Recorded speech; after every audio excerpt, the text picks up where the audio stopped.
If you're running a tool and you're seeing sparks fly and smoke and black and purple chips coming out, the machine might be telling you, hey, let's put the brakes on this and figure out what's going on.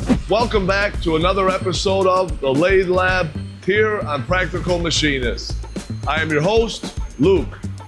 And today, I'm going to be talking about something that is very important in every shop across the country right now. Whether or not you got one machine in a small space or you have 100 in a massive manufacturing facility, we are talking about setup. CNC Lathe setup specifically. I'm going to go over 5 cool tips that I can offer you to help with your setup. Now, I've been setting up a long time. I'm well into my 40s. Don't ask me how far into my 40s. And I've been setting up CNC lathes for a long time. And although I manage a business here and there with my dad, I also am on machines every day, every week, Monday through Saturday. Very rarely am I not on a machine doing a setup or troubleshooting or fixing something. But I absolutely love it.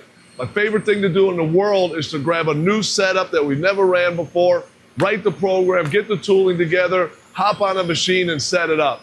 But before I get to that point, there's a few tips that I'd like to go over with you today on how I think you can improve your setup. These aren't just textbook tips, but these are real, very practical habits that you can pick up that I guarantee will help you on your next setups.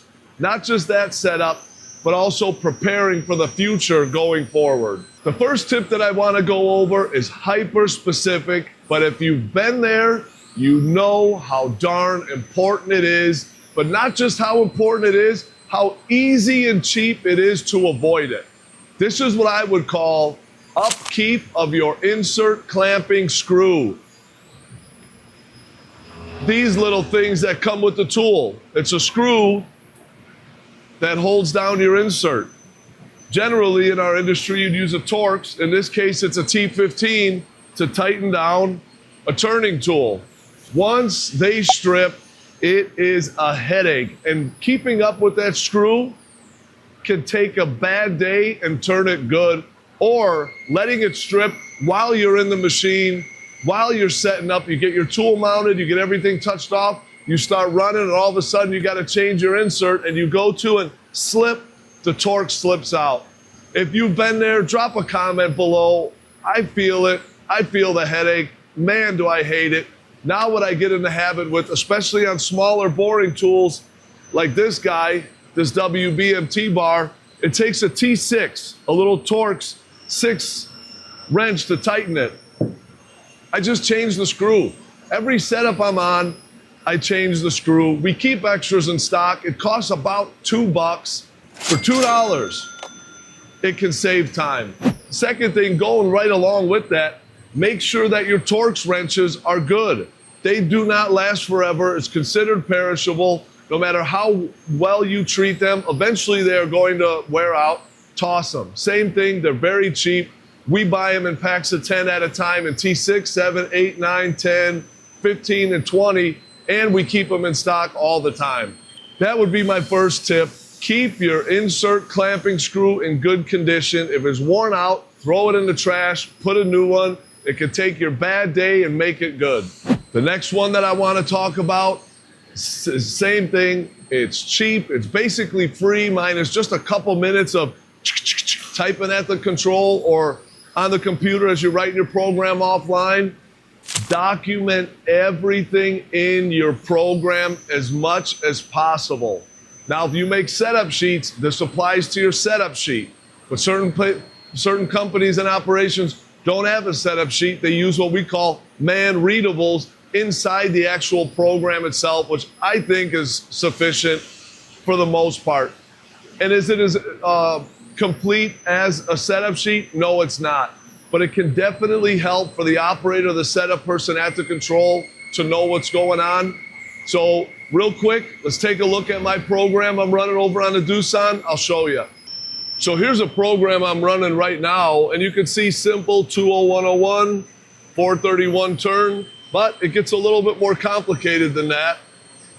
We have our date of our program, what machine it was running on, and over here All our tools are labeled rough bore WNMG, finish face groove.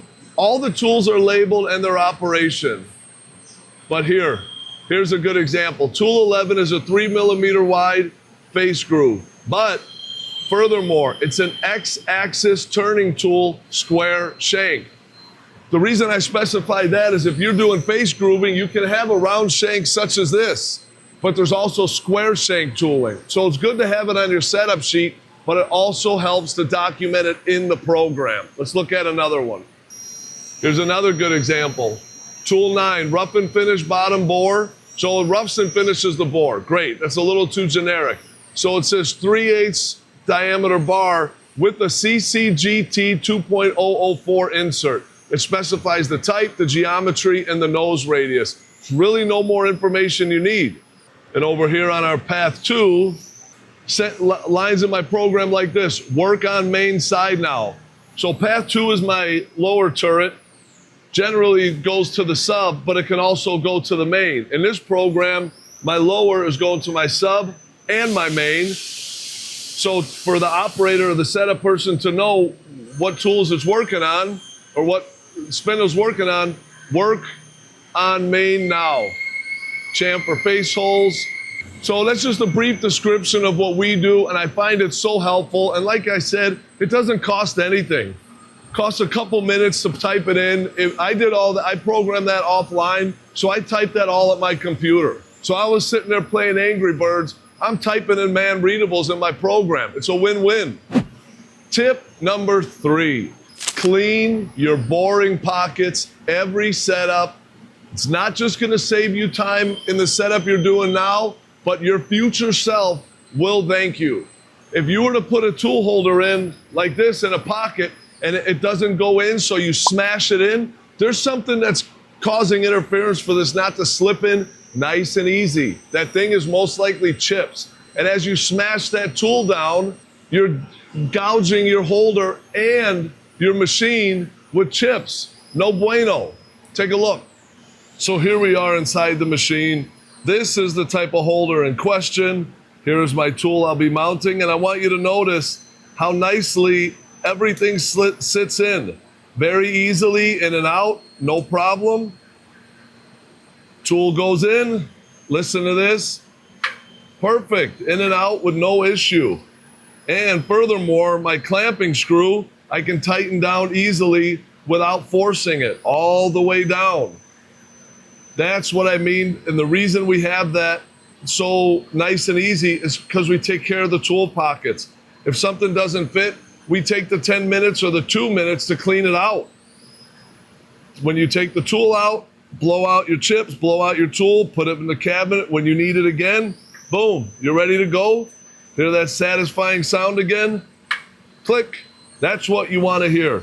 Now, if it doesn't fit, well, sometimes we put a tool in and for whatever reason it doesn't, I got my round file.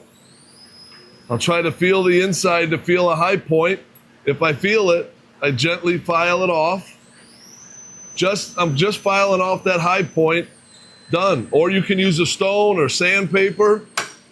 Also, our set screws, our clamping screws. If these don't go in well, that's what this comes in. Then I've covered this briefly before on my channel.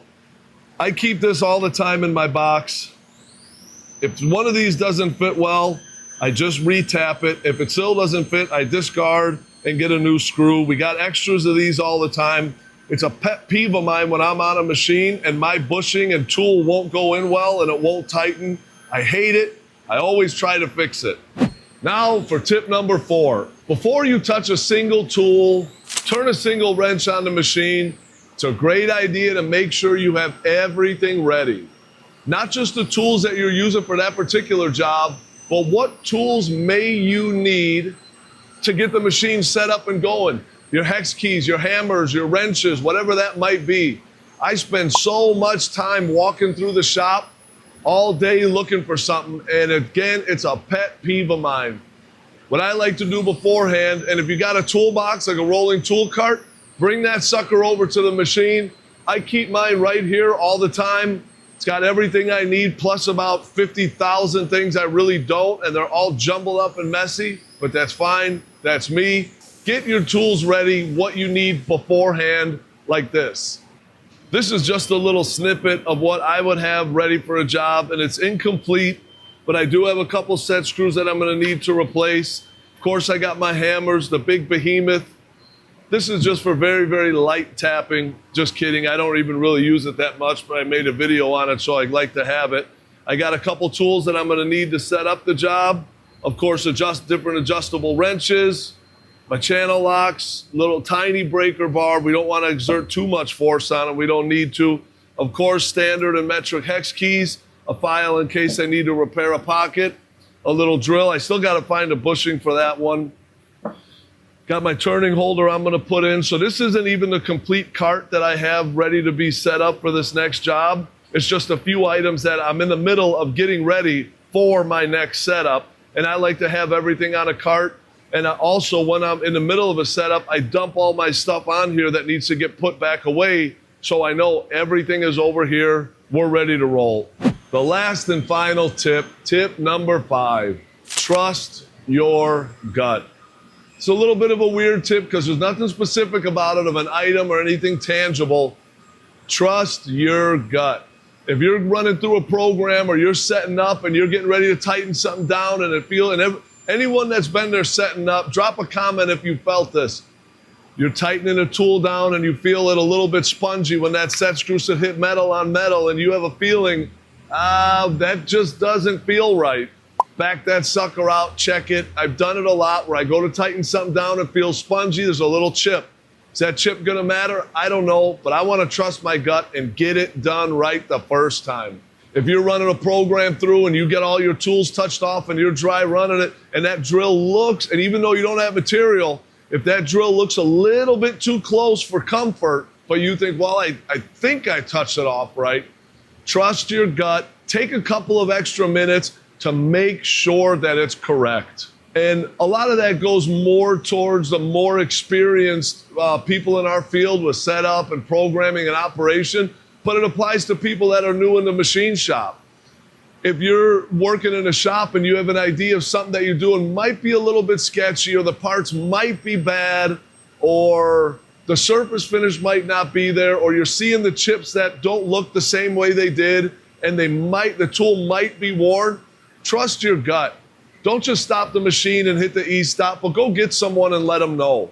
What I tell my students at school, when you're working on conventional machining equipment and CNC, a lot of the times, the machine will tell you if what you're doing is right. If you're running a tool and you're seeing sparks fly and smoke and black and purple chips coming out, the machine might be telling you, hey, let's put the brakes on this and figure out what's going on. If you're running your bar and you're hearing chatter that's making your ears bleed, that machine's telling you, hey, something's not right. I don't like this operation. Let's figure it out. So there are your 5 tips from me that can help you on setup.